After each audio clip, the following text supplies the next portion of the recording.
Hi everyone, it's Will here. Welcome back to my world of rock. If you've been a fan of this channel from the beginning, you will know that one of the first series I tried to start on here was Gig Diaries. This was meant to be a monthly summary and compilation of all the gigs that I had been to in that month. However, I scrapped it after one installment because I didn't enjoy making it the way I did. I was doing all my filming at once at the end of the month after the gigs, and the excitement had worn off and it was just really tedious to make, to be honest. However, I have since brought this series back on my TikTok and Instagram accounts. Basically, I've been doing individual gig diaries since April for every gig that I have been to, and I've officially brought the series back. However, I don't want YouTube to miss out. So what this is a compilation of all of the gig diaries that I made in April and May. So this covers every gig I've been to from the 25th of April to the 30th of May.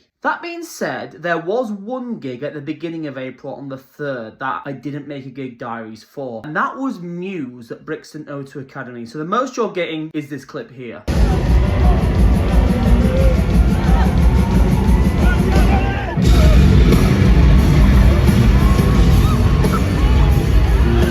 I'm sorry, I can't really be bothered talking about it. It was a really good gig, but I can't remember much about it because it was a while ago. So the gig diaries proper are going to start now from the 25th of April when I went to Sheffield to see Slacker. Yesterday, I went to a matinee punk gig in Sheffield at Hallamshire Hotel. This is how it went. I predominantly went to see the headlining band, Slacker, but there were 3 other bands on before them to talk about. Now, before we get started, I was feeling quite fatigued and I had a dead arm due to having had an injection the day before. But I pushed through it and managed to get a couple of beers down me after cooling up with some water and Diet Coke. Also, I want to give a huge shout out to the guy who put this on, Alan Walton, who is the best promoter for punk bands in Leeds and Sheffield. If you're in a punk band, get in touch with him. Here's his handle. The first band that played was a band called Qualms, who are quite shouty, which usually isn't really my cup of tea, but I actually thought they were really good on stage and had some really good tunes.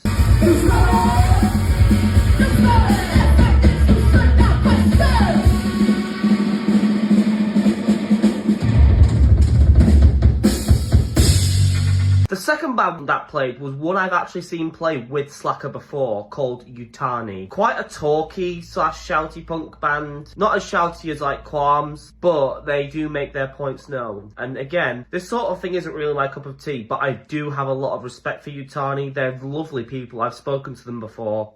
And they're clearly very passionate about what they do. They've even got a song about the owner of Wetherspoons calling him out for what he said in COVID times. So, you know, if you feel passionate about that kind of thing, you might want to give these guys a listen.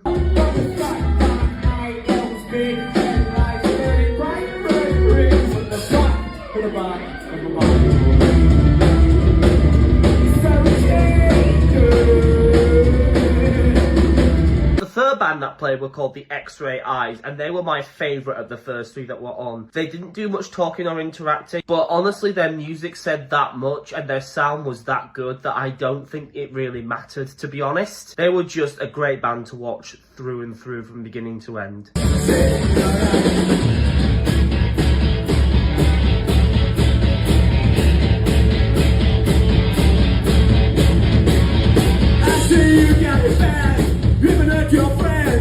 And of course, Slacker, the headliners, put on a great show. One of the hardest working bands in the UK right now. They've been around since 2018. They've got 4 albums out. They've toured all over the world, and there's a reason for that. They put on such good shows and they're very passionate about what they do. My band has been lucky enough to play with them a few times, and we hope to play with them again in the near future. These days are a show.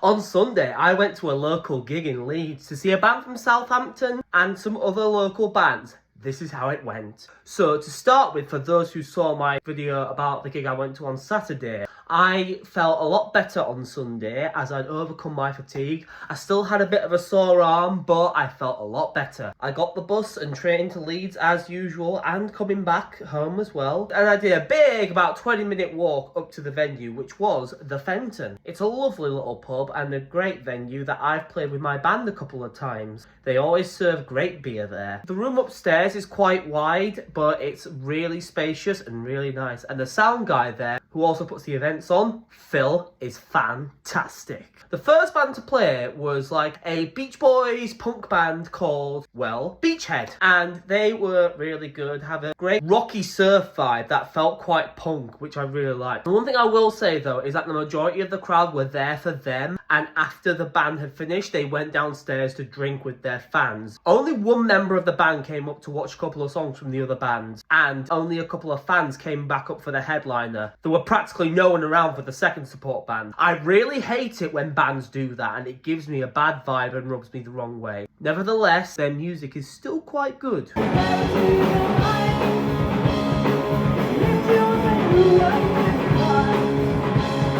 The second band to play was a band called Versus, who I didn't expect to like, honestly. But they were so good and so nice that I got a photo with them after their set. They're a few older geezers, but they're absolutely lovely. And their sound is a bit like Asking Alexandria meets System of a Down, which in my opinion should not work, but absolutely does.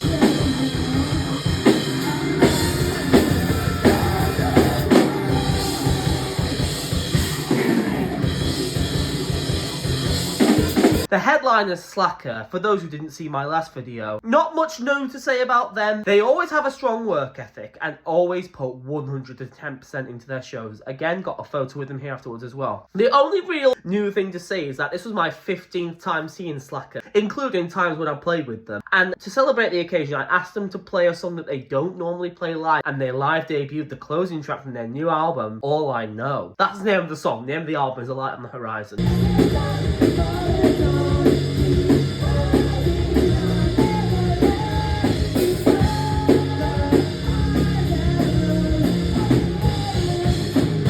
Last night I went to a punk gig in Leeds. This is how it went. To start with, I did my usual routine of getting the bus and the train to Leeds, and it was much busier than last time I went. If you saw my video on seeing Slacker last Sunday, the train station wasn't that busy. With it being a Saturday night, it was naturally much busier, as you can see here. The venue wasn't as far out as the last gig I went to. It was about half the length of the walk to the Fenton, because the Key Club is much more central. It's actually around the corner from the Merrion Centre.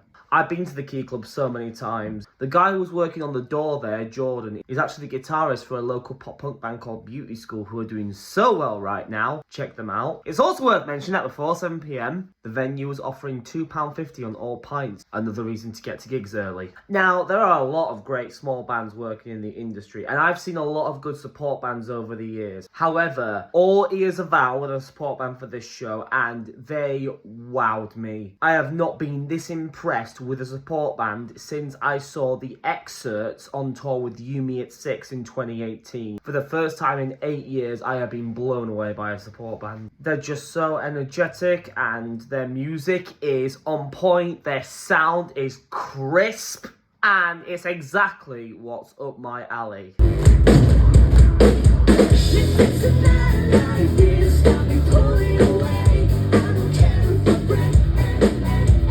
Now, there was only one support band for this show. The headlining band was one I've seen a couple of times before, called Millie Manders and the Shut Up. They are amazing. Fun fact, the first time I went to see Millie Manders was a few years ago when they played the Parish in Huddersfield, and I went for the support band, Drawn Dagger. Good friends of mine who I've talked about on my YouTube channel before in this video. But it was a great show as always. I've not seen this band as many times as I'd like to. This was only my third time seeing them, but I thoroughly enjoyed their set. Millie herself is so musically talented, playing guitar and a trumpet at one point as well. So they're very much punk band, but they throw a bits of ska and a bit of everything in there. I like versatile bands like that.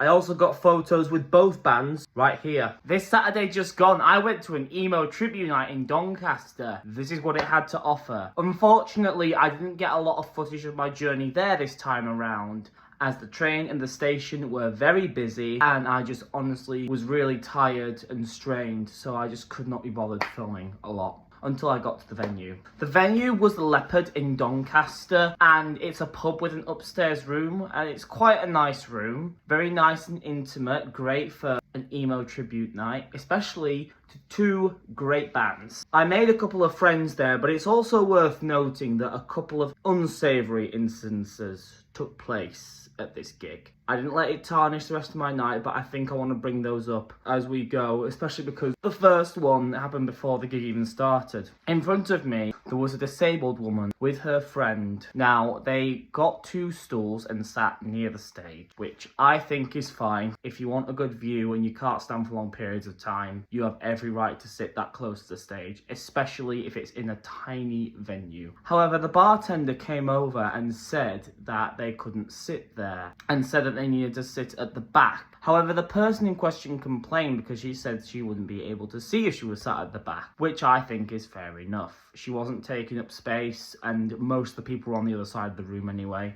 Anyway, she spoke to the barmaid, who said she'd had a chat with him and said, you can sit near the front, it's fine. The first band on was a You Me at 6 tribute band called Me You at 6, and they were incredible. You Me at 6 are one of my favourite bands of all time. Their music has connected and resonated with me over the past decade so much. With their breakup last year, it's great to see that there's finally a tribute band continuing the legacy. You play the Southside Toys. Don't you feel bad? Don't you feel bad? Feel that the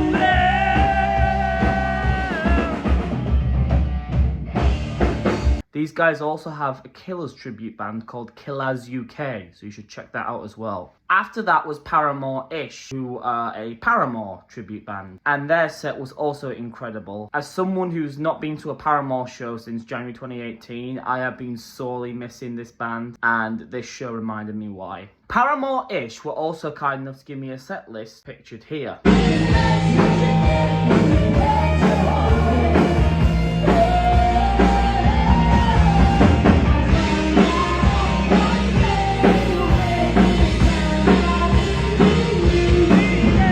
However, during this set, there was also an instance where a man was being a dick to the barmaid. As she was going around collecting cups, he gestured under her arse, pretending to grab it. Naturally, as a man who respects women, I told him that it was a dick move to do that, and I reported it to the barmaid in question, who was very thankful that I stuck up for her. Men, do better. Afterwards, I got to interview Me You at 6 for a big upcoming video project that I'm currently working on, to be announced in due time. And they were really nice enough to let me get a photo with them, and they also signed a poster that the venue gave to them and gave it to me, which was kind of them. You can see right above me. This band was so good that I definitely plan on seeing them again. I'm going to their next show in Stockport in June. On Saturday, I went to a tribute festival in Sheffield, but it didn't exactly go as well as I'd hoped. My journey began on the bus and the train at approximately 9 AM, and this was my first time going to a fake festival in Sheffield, and the location was Endcliffe Park, which was a really beautiful site. There's a really nice cafe there next to the tent, so if you want to save money and you don't mind missing some of the music, you could always go there for some food. It was a long, approximately 10-hour day with 6 bands playing an hour and 15-minute set each, and half an hour between each band, except the last two, which was 45 minutes. I've been going to the fake festivals for 11 years. My first ever festival was Ossett Fake Festival 11 years ago, which consisted of tributes to Coldplay, Green Day, and Blondie, and 3 local bands as well. Nowadays, they've got rid of the local bands in favour of having 6 tributes on the fake festival. The first tribute of the day was REM by Stipe. Now, I don't know a lot about REM. I did catch a bit of Stipe's set at the Big Fake Festival 2023, I think it was. And I remember it being okay, but it was like relatively early in the day, and I'd missed most of it, to be honest. But I caught the full set here, and I quite enjoyed it. It got me a bit more exposure to REM's music. Of course, I already knew the hits like End of the World and Losing My Religion, as well as Everybody Hurts. But the rest of the catalogue sounds pretty good. Maybe I should listen to more REM now.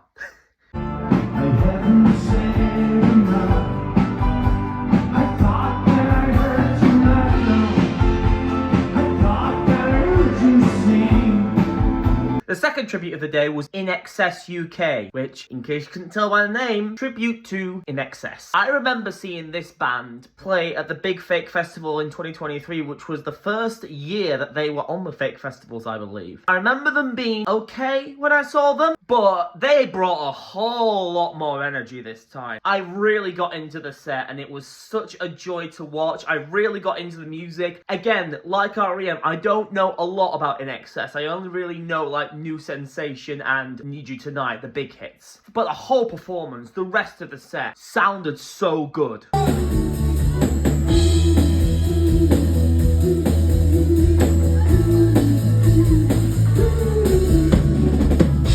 The third band on the bill was Ultimate Green Day. Again, obvious name is obvious. Now, Ultimate Green Day I have seen 8 times now, and they were good. They're always good. However, as a die-hard Green Day fan, the set list for me was just the bog standard greatest hits. And I get it, it's a festival, you've got to play the hits, but to have no significant deep cuts for me was just a little disappointing. They did, however, get a fan on stage to sing with them, as they usually do. I have been up with a few tributes, including this one before.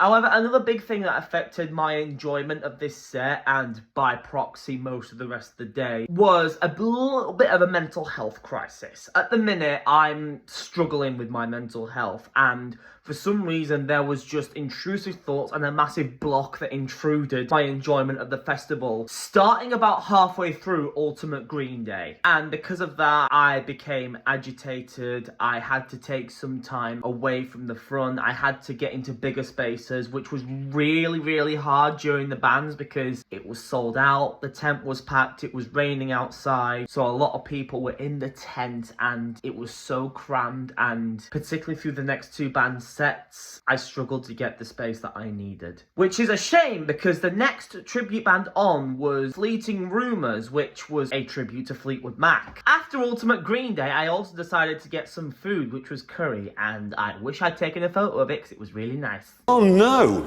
Anyway. And I have never seen any kind of Fleetwood Mac show before, be it the real band or tribute, so I was really looking forward to this one. And the band themselves were really good. I did enjoy the set as I was watching, but again, it was just hindered by the intrusive thoughts going on in my head. Now, usually I'm able to enjoy solo gigs, and I did go on my own. There was no one that I knew there. I didn't talk to anyone other than a quick hello to Jez, the owner of the Fake Festivals, and a brief conversation with Dan, the bassist of Ultimate Green Day. But putting that aside, I wish I could have paid more attention to and enjoyed Fleeting Rumours set more, because from what I saw, I did watch the whole set. They put on a really good show.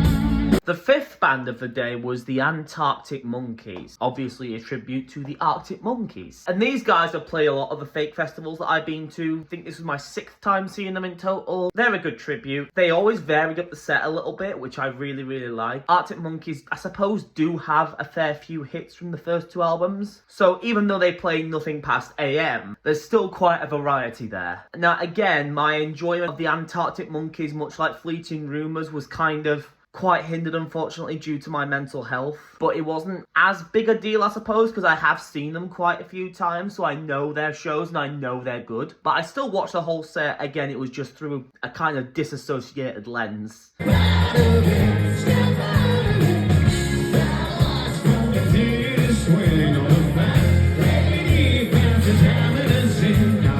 Nevertheless, after the Antarctic Monkeys, I decided to give my mum a call just to talk to someone about how I was feeling, and thankfully that did calm me down a bit, and I was able to enjoy Flash's set, thankfully, without too much hindrance. The final band of the day and the headliner was Flash, a tribute to Queen. Now, again, Flash is a very popular Fake Fest band. They headline nearly every single one. They're probably the band that's headlined the most Fake Festivals. And maybe played the most as well. Because, well, who doesn't love Queen? And yeah, these guys were awesome. A bit like the Antarctic Monkeys, this band does vary up their sets, even like at the Fake Festivals. Because Queen have so many hits, you can do that. You're not going to be able to fit every Queen hit ever into an entire hour and 15-minute set, which must make it hard for them to make a set list at every show. But they got a good amount in here, and it's the first time I've ever seen them play the Seven Seas of Rye, which is a great song. It's the villain song in We Will Rock You,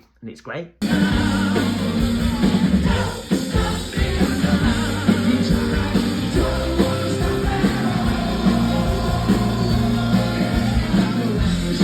Overall, it was a good day, but it would have been better if my head wasn't in the place that it's in right now. This year's Slam Dunk was my busiest yet across 3 days. Here's what happened. Our story begins on Friday, the 22nd of May. I finished work at 3:30 and took an Uber straight to the train station to go to London for a warm-up gig. Now, the most stressful thing about this was actually getting from work to the train station. I finished work at 3:30. My train was at 4:22. The plan was to get an Uber there, it's only a 20-minute drive, and stop off at home to get my stuff and drop my work bag off. But traffic was rife with the heat wave, and for about 15 minutes, there was no one picking up my ride. Someone did eventually pick it up, but took 15 minutes to turn up. I left work about 10 to 5 to 4, got home about 4 o'clock and dropped my stuff off and got my stuff that I packed overnight and went to the train station from there.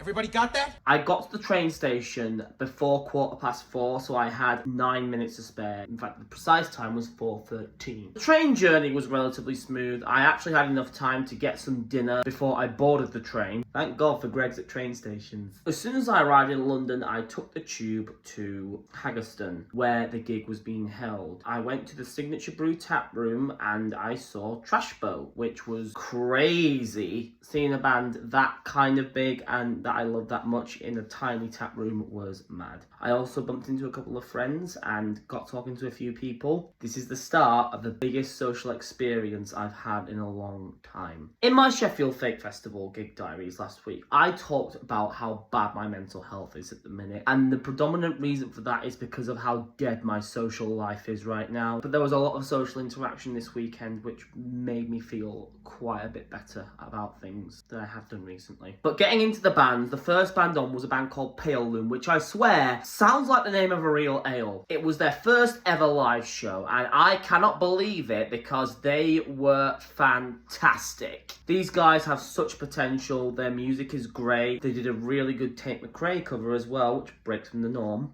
And their originality and their attitude and their energy was just so bright and vibrant. An ideal support band for Trash Boat as well.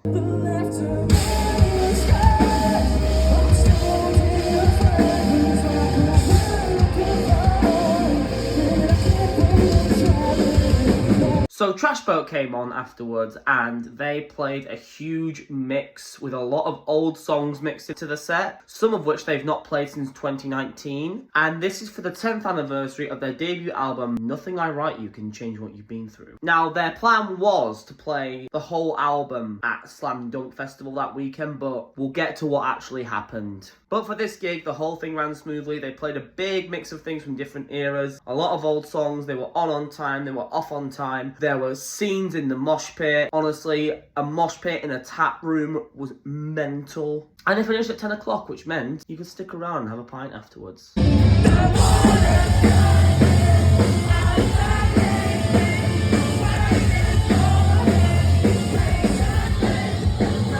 After that, I checked into my hotel, went to bed, got some pizza in, and rested up for Slam Dunk South. Now, before we get started, I just want to give a bit of background on my history with this festival. This festival has always been really special to me. This was my 9th year coming consecutively. I started going in 2017, and I've not stopped going since. My local festival is Slam Dunk North, but for the last 3 years, I have been doing Slam Dunk South as well, because I'm honestly fed up of clashes. And little did I I know once I started doing what they call the dirty double, I was never going to stop doing it. So my day started at approximately 8:30. I hadn't eaten all my pizza the night before, so I had what was left of that for breakfast, and I just checked out my hotel and went straight to Hatfield Park. Now, given that I have been to Slam Dunk South 3 times now, I knew exactly how to get there. Just made my way to King's Cross and got the train to Hatfield. Pretty straightforward. I got to the site at approximately 11:15, and I intended to put my backpack in a locker. However, I completely forgot to do so. But it wasn't until after I'd been searched that I realised, oh, my backpack hasn't been searched. To be fair, it's not a big one, so I suppose I shouldn't be surprised that they allow medium bags into the festival. But last year I got a locker, thinking they wouldn't allow a medium backpack in. Oh well. Let's work for future. My first 2 bands of the day were at Scott's Key Club stage, which this year has been named after the manager of the Key Club in Leeds, who sadly passed away in January after a battle with cancer. R.I.P. Scott, you are always with us. Never met you, but you managed a great venue and booked so many great bands. The first band of the day was Call Me Amore, and I have seen these guys a few times over the years, supporting bands like Against the Current, You Me at 6, and Elliot Minor. I was supposed to see them supporting Set It Off last year in Leeds, but Harry fell ill, so they had to pull out. But they put on a hell of a show as usual. Harry always has so much energy and vibrancy, and you can just tell looking into his eyes he loves doing this. They played a lot of new songs from the recent self-titled EP, which are awesome, and I can just tell these guys are going to go on to like play the big stage at Slam Dunk. They really have something special. They have a consistent fan base, and that's great for them.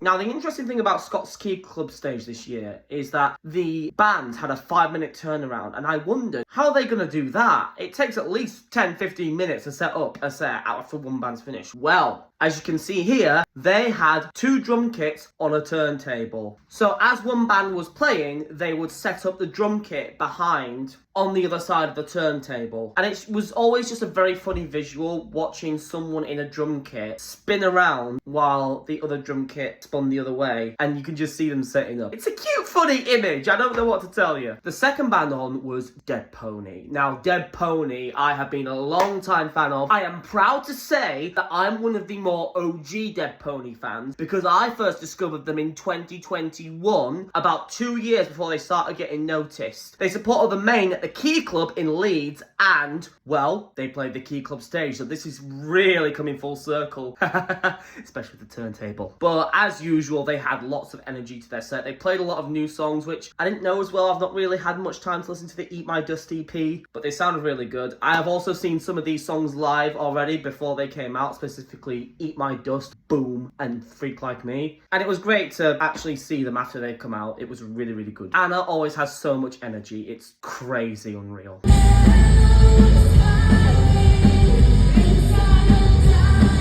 And they're Scottish!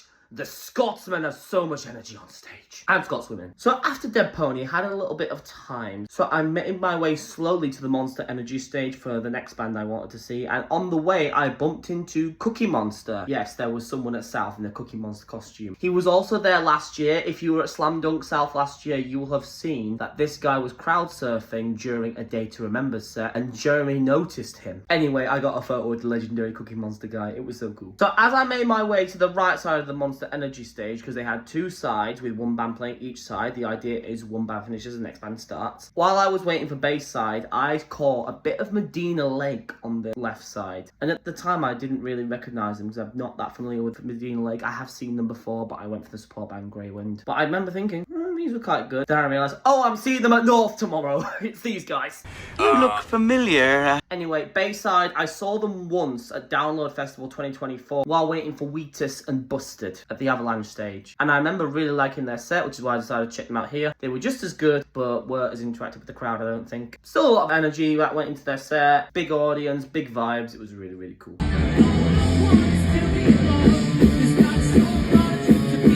And I also bumped into my good friend Jacob here, who was dressed as Supergirl. Admin of the Slam Dunk Festival group. Shout out to you, Jacob, you're really cool. After Bayside, it was a massive marathon at the main stage west, but I had some time first. So before my next band, I decided to stop by the craft beer tent, and I noticed that President were doing an IPA and a Hells. So I thought I have to try these. I already have videos on this account about what I think about the beers, but at South I decided to try the IPA. Go and watch those videos if you want to know my full thoughts. Unfortunately, I didn't catch President this weekend because they clashed with two other bands I wanted to see. Next time, guys. So as I just said, I was at Main Stage West for a good bit of the day from this point on because that's where most of the bands I wanted to see at South were. The first in this marathon was Zebrahead, and these guys are a Slam Dunk regular. They have played the festival more times than most bands, and this was where I probably had the most fun and interaction during the day. I was in the mosh pit, I was crowd surfing. I tried to crowd surf about 4 times, and I didn't once get over the barrier because for some reason it just fell off at the front. And he just fell over and died. I've got to mention that I did crowd surf at the Trash Boat gig and ended up on stage a few times, so that was relatively smooth. But for some reason, Zebrahead, too many sweaty hands, could not get me over the barrier. But they're always fun. The only downside is that I discovered them through the Sonic 06 soundtrack and they never play His World live. So guys, please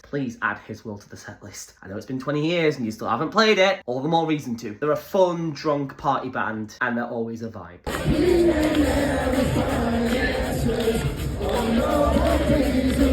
In fact, it was after Zebrahead that I decided to get some food pictured here. Wok's up, it was really nice. Only thing is, festival food is so expensive. Next band is another Slam Dunk regular, Goldfinger. Now, Goldfinger I have actually never seen before. Despite having attended Slam Dunk many times, I've just never got around to catching them. The most I really knew about them was that they were kind of ska punk, and their singer John Feldman has produced a lot of big pop punk albums such as California by Blink-182 and Future Hearts by All Time Low. And not as many woes in Goldfinger's music, ironically enough. But he brings a lot of energy as a frontman. I actually didn't watch most of the set. I listened to it more because I was so worn out from Zebrahead. And high temperatures here in the UK really killed us off. So I just had to sit down and listen. And it was a vibe. I did stand up and watch some of it. But I spent most of it sat down listening and I was happy.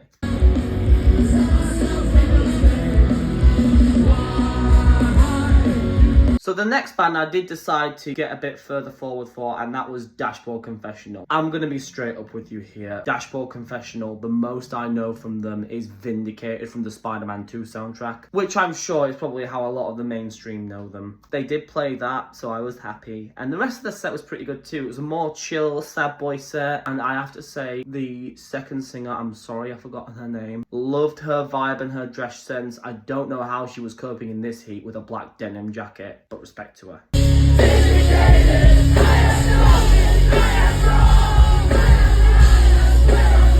Hey guys, this is post-filming Will here. One thing I forgot to mention about Slam Dunk South is, before Dashboard Confessional, I got talking to a lovely young man from a band called Fallen Order. Their music isn't on Spotify or anything, but it is on SoundCloud, so go check them out, Fallen Order. After Dashboard Confessional, my final band at the Main Stage West was Taking Back Sunday. Now, I didn't know this beforehand, but they played their album Louder Now in full for the 10th anniversary. Gotta be honest, I don't know a lot of Taking Back Sunday. I never grew up with them. I never listened to them as a teenager. They were one of those pop punk bands that just flew under my radar. But I saw them and I've got to be honest, the whole band looked like they were putting in a lot of work and a lot of energy, except the singer. Some people have spoken about how he's kind of not as well tuned as he used to be. And look, as a musician myself, especially a singer, I don't like to put other musicians down or criticize them, but as a bit of constructive feedback, in my opinion, his voice was just a bit out. But the crowd was still vibing with it anyway, and everyone was drunk, so I suppose you can get away with it at a festival like that.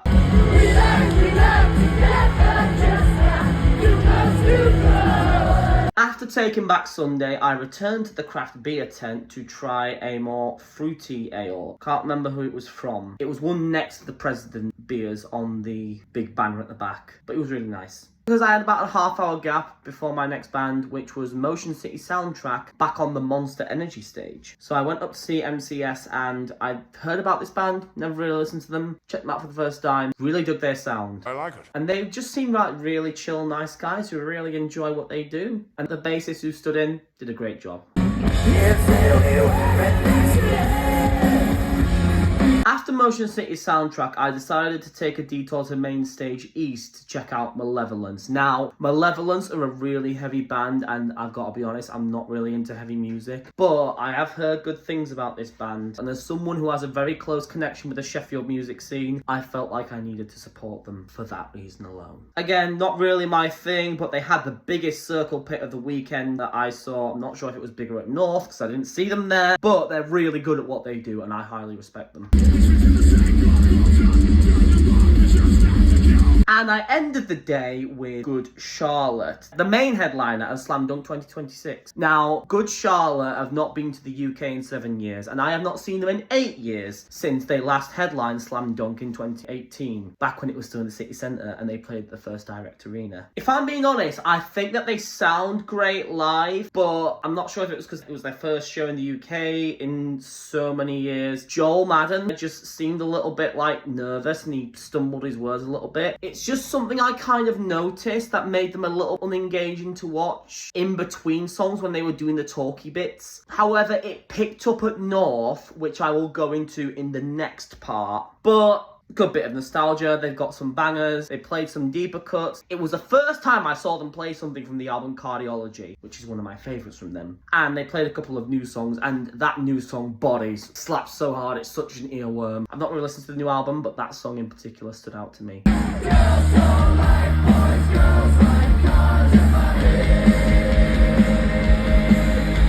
Started making my way out at the end of the anthem, but I pretty much did see the entire set and I heard what I didn't see on the way out. Got the train straight to Hatfield again, went to Victoria coach station to get the coach to Leeds to do Slam Dunk North. Before I got on the coach, I decided to stop by McDonald's for some dinner, and the coach driver who was waiting for me said that hot food wasn't allowed on the coach. So I had never stuffed so much food down me at once. But I didn't get indigestion, so I'm fine. And as for how the coach journey went, well, this rolls over into the next day, which was Slam Dunk North. Now, as everyone knows, the North in Leeds is where Slam Dunk originated. For that reason alone, in my opinion, other than the fact that the North does it better, that is why this is my favourite Slam Dunk. Where we left off at the end of Slam Dunk South was me getting on the overnight coach to go to Leeds and go home.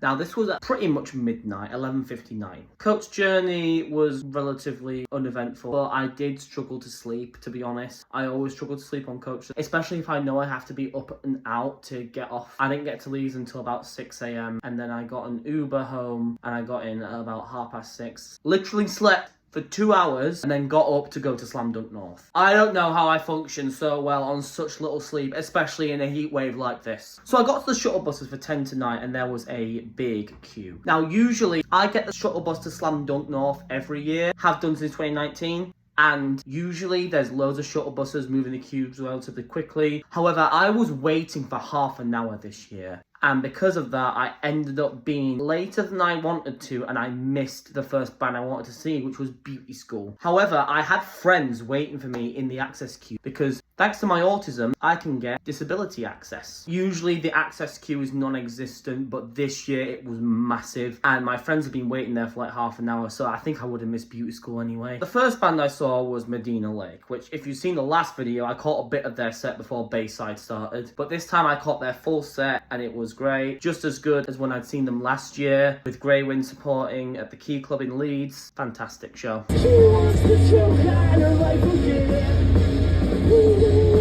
After Medina Lake, I decided to check out Cancer Bat, which was, again, another heavy band that I wanted to check out for namesake. Bit like Malevolence, not really my cup of tea, but they did put on a good show. They're good at what they do. They've been around for years. They're experts at this point.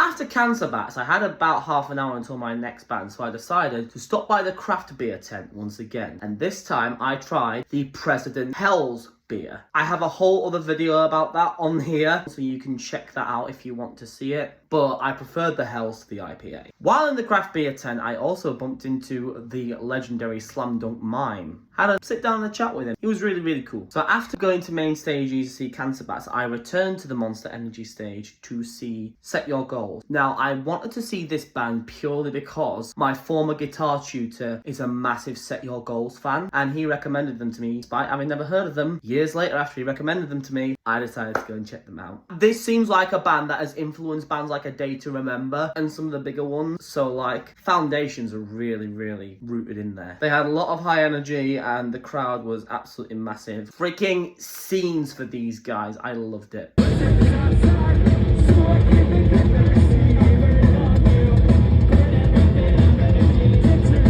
During this set, I also bumped into my friends Rachel and Jamie of the band Burning Bouquet. It was lovely to see them. I ran out of face cream and they were actually kind enough to give me some of theirs. So that's how my face stayed protected for the rest of the day. Shout out Rachel and Jamie, really, really cool people. And Burning Bouquet, great band. So after Set Your Goals, I made my way down to the Scots Key Club stage for the first time at North to see Trash Boat. And this is where the day took a turn for the worse. Because if you can't tell, Slam Dunk North was chaotic in parts. Trash Boat came on about 15 minutes late because they were having technical issues. The intention was for them to celebrate 10 years of their debut album, Nothing I Write You Can Change What You've Been Through, by playing it in full. However, they only got to play 6 songs, and Toby, bless him, I could tell he was frustrated. If you were watching what was happening on stage, it was awkward, and I just felt so bad for the band. I later looked at the Slam Dunk South set list. They didn't even get to play the whole album there either, and they were on time there. I think it was a bit ambitious to do it at Slam Dunk, given the time that they had, to be honest. And the worst part is there's only one show where they're doing the whole album in full at Coco in London. And I'd love to go, but London's so far away, and it's on a Friday, which means I'll be working, and I need to rush afterwards. Oh, that sucks.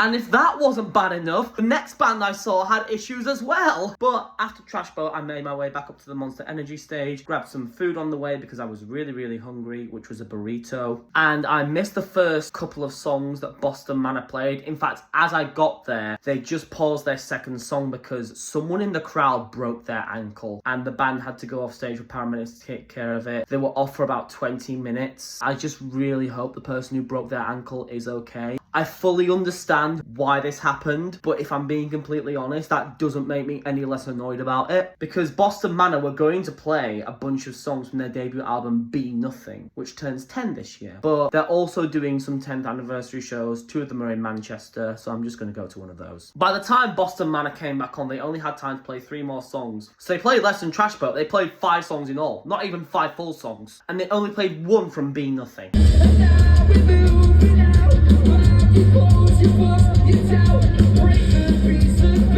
At this point in the day, it was safe to say I was feeling pretty down on things. I thought, this is shambles, South was run so much better. This is fine. What could possibly happen to pick up my mood? Well, then Stand Atlantic came on, and wow, what a set. These guys might have been the most energetic band of the whole weekend. I have seen Stat so many times. I've been a fan of them for 9 years. I first saw them in December 2017 supporting Rome with Waster, back before they got noticed, and I've loved them ever since. The energy was like on a whole other level. It has been a while since I last saw Stat. This show was just so full of energy. Turn to ash, I got attacked. Both of my eyes were like crazy. Couldn't believe it, elated. Rinse it, fucking repeated. Feeling defeated, I got a fever. Is it just another symptom? So good. After this band, I decided to head down with some friends to see Punk Rock Factory. Punk Rock Factory are a band that I've seen many times. They're known for doing pop punk covers of popular mainstream songs, particularly Disney songs, and they're really good at what they do. I've always loved Punk Rock Factory. They are legendary and they are blowing up, especially in the UK, for a reason. Unfortunately, I only caught half their set because about 10-15 minutes of it overlapped with Stand Atlantic set. I essentially had to listen outside the tent because it was really hard to get in and I could not be arsed making my way through that many people. But they sounded really good. It was great to at least hear them.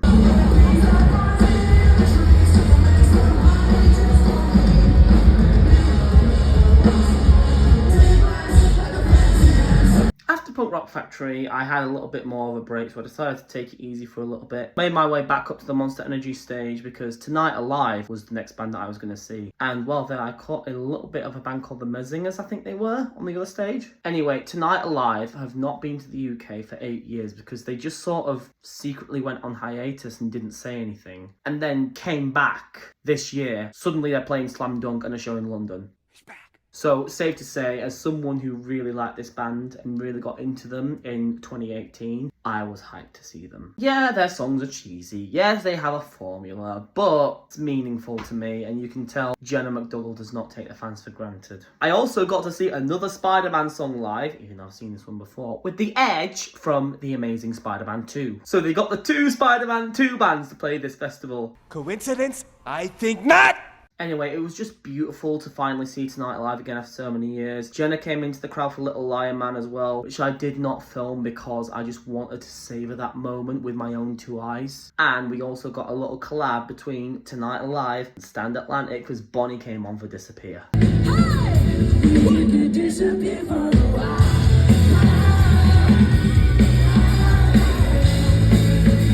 After Tonight Alive, I made my way back down to the Key Club stage again to see Vukovi. Now, Vukovi and Yonica are two bands I used to get mixed up all the time, but I think I've differentiated them a bit more now. Vukovi are always full of energy. They did get a song cut short because they had technical issues during mid-set. The sound kept going out. The hilarious thing was how, I forget her name, the singer handled it. She just burst open a bottle of champagne into the crowd when the set first started, and she just had a sip while waiting for things to get back on. Vukovi are always high energy, and I really want to see them more. I really want to go to one of their headline shows because I've only seen them at festivals so far.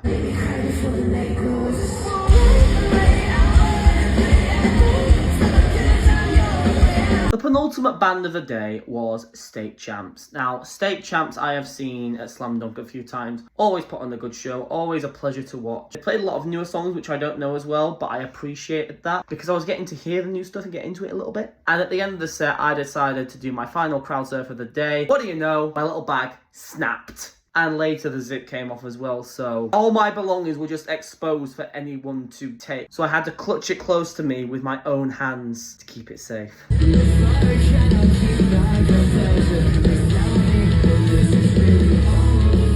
The final band of the day was round 2 of Good Charlotte. Usually I would have seen another headliner. That's what I've done the last 2 years, but honestly there was no one else on at the same time that I was fussed for. And even though it was the same set list as South, they did handle it better. It seemed to run smoother. I think thanks to South, Joel became more confident in what he was saying. What they were saying in between the songs seemed to just flow better, to be honest. And they indulged in a Yorkshire chant, which was really funny. If you go to or play a gig in Yorkshire, always expect a Yorkshire chant.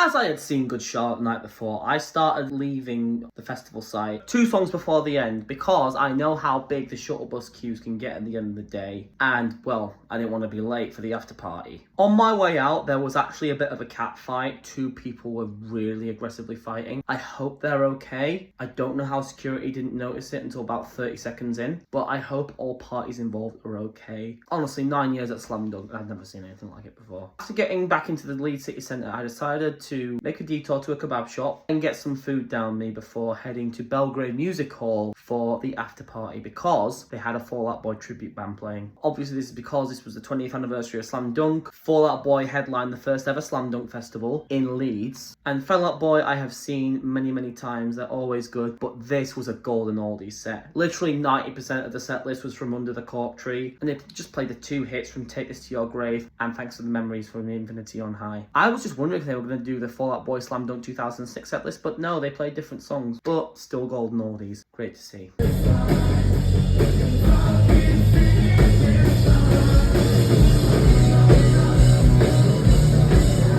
And after that, I got an Uber home and went to bed for about 12 hours because I was so tired. But after having a day of recovery, I feel refreshed and awake again. Slam Dunk 2026 was really special. This festival will forever hold a special place in my heart as the only festival that I go to annually without missing anything because of the vibes, because of the lineup. It's just such a special festival. Last Friday night, See what I did there? I went to York for a rock tribute gig. This is what happened. So I was already out in the day to hang out with some friends. From there, I got the train to York and I went to the Fulford Arms. The Fulford Arms is a beautiful venue. My first time there was when my band Unfinished Stories played there in January 2025 for an event called 40 Fest. Great event, played with lots of mates, and it was just a big birthday celebration for our friend Andrew. But I have since been for a few gigs to see both original bands and tributes, and this was my first time there this year. The first band on was Paramore-ish. Now, I've talked about these before because I saw them a few weeks ago, co-headlining a gig with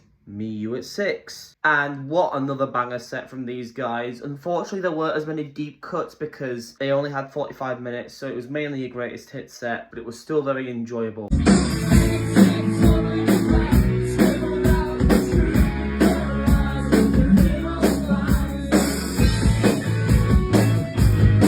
I also got to hang with them afterwards, and I actually messaged them on the day to ask if they could sign this poster behind me because I already have Me, You at 6's signatures on it. I need to get Paramore's as well. And as you can see here, it looks a lot more complete now. The next band on was Wheezed, which were a tribute to Weezer. This was my first time seeing this Weezer tribute. I have seen another Weezer tribute once before called Weezish, way back in 2019. I have seen the real Weezer a few times as well, and I am a bit of a Weezer fan. These guys actually played some songs that don't really get played at a lot of Weezer shows, like, for example, I Want You To and California Kids, which I've only seen live once. The first time I saw Weezer on the Pacific Daydream tour. So it was great to see that again. And I've never seen the real Weezer play Go Away or If You're Wondering, so it was nice to see them as well. And also, El Scorcho in this heat wave. It was the perfect song for this weather.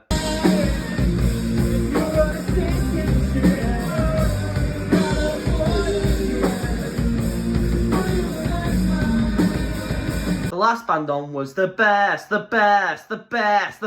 of Foo. Obviously, a tribute to the Foo Fighters. I've seen a couple of other Foo Fighters tributes before. I've seen the Four Fighters and I've also seen the Foo Fighters. They are both good. I haven't seen Foo Fighters UK yet. I've heard they're great. I've just not had time to catch them yet. But out of all the Foo's tribute bands I've seen, Best of Foo is the best one. Not because of the name, but because, in my opinion, as someone who has seen the real Foo Fighters multiple times and has them as the #1 spot on my top 10 favourite live bands, this is the most authentic and accurate capturing, in my opinion, of a Foo Fighters show from any tribute band that I've seen so far. The singer also looks a lot more natural like Dave Grohl because, to my knowledge, he doesn't wear a wig, unlike Andy from the Four Fighters. No shade there, Andy. Still love you, man. And he just has the natural energy that Dave Grohl has with him on stage. And the other guys as well, they just capture a Foo Fighters show so well. And even though it was a greatest hit show that only lasted 55 minutes, he still snuck a deep cut in there with stacked actors that I've not seen live before.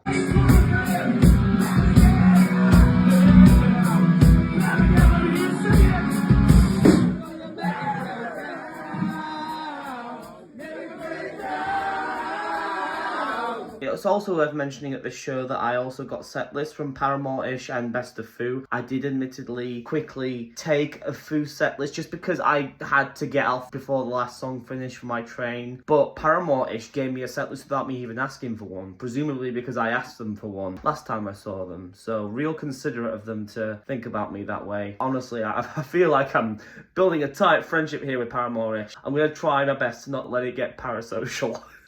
On Saturday, I went to a massive gig in Leeds to see years of hard work from one of the most well-developed bands in the UK pay off in the most satisfying way. I got the bus to Dewsbury and then the train to Bolton. Transferring at Manchester was a very long journey. Checked into my hotel, where I just so happened to find a lot of other Lottery Winners fans, including a friend of mine. Shout out to Gemma. But after I checked in, I just sat down and had a few drinks with some of the people had a nice chat, got to know some people. It was nice to socialise with strangers. And we all got an Uber together to go to the stadium. Otherwise, it would have been an hour and a half to get there on public transport. Unfortunately, before I got into the stadium, I lost the people that I was with because I went to the toilets and I came out and couldn't find them. So I went in and I bumped into my friend Gemma, who I mentioned earlier, and we basically spent the rest of the night together, along with a couple of other friends that we made and that she brought along. So DJ Katie Owen provided hype tunes before the show started and in between sets. But the first band on was The Lilacs. The Lilacs I discovered from when they supported the lottery winners in 2024 at the Burning House party in Manchester. I went to all 3 nights and the Lilacs played on the first one, the Friday. And they were really, really good. They're not usually typically the kind of thing I listen to, but I like a good indie band every so often, and these guys are doing it really well. They've really, really built a name for themselves in the UK, coming out with their debut album, Keeping Up With The Joneses, this September. That's one to look out for. They played a new song from that for the first time ever, and no one's ever heard before. World premiere, if you will, and it sounded awesome.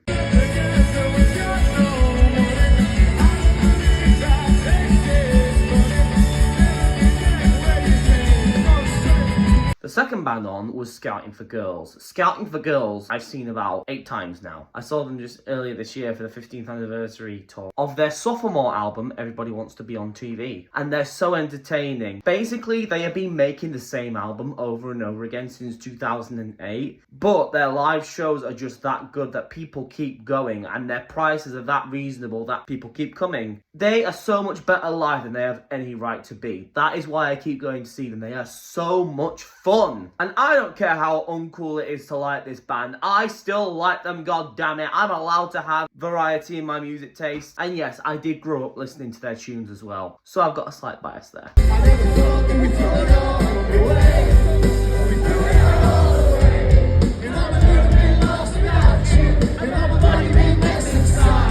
But then it was time for the main event, the lottery winners. The lottery winners I have been following for 3 years now. I first saw them at Kendall Calling in 2023 when my good friend John recommended them to me. Tom Rylance is a great frontman and a very inspiring role model, not just for musicians and men and boys, but also for neurodiverse people. Tom Rylance is very open about his ADHD and his struggles with it. And as someone who has autism and potentially undiagnosed ADHD myself, I completely relate to him. And these songs speak to me in so many ways. Admittedly, I could do without Turn Around, but other than that, most of the band's catalogue is fantastic. Really inspired, they're great at songwriting. We also had special guest appearances from Frank Turner for 3 songs and the Rev himself, John McClure.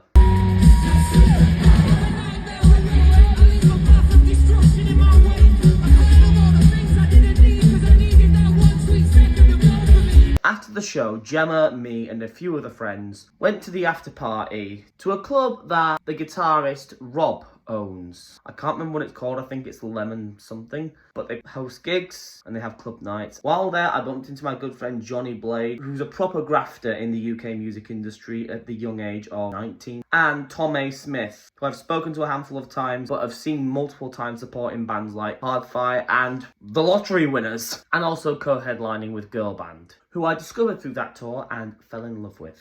Rob also turned up at about 12:30, 1 o'clock, and I managed to get a quick photo with him before I left. And I also bumped into my good friend Mel. It was lovely to see her as well. Got back to my hotel, slept like a baby, and came home and slept for 2 hours because travelling is exhausting. Thank you very much for watching this, everyone. Remember, if you want to watch these gig diaries as they're coming out, you can follow me on TikTok or Instagram at RockinWill.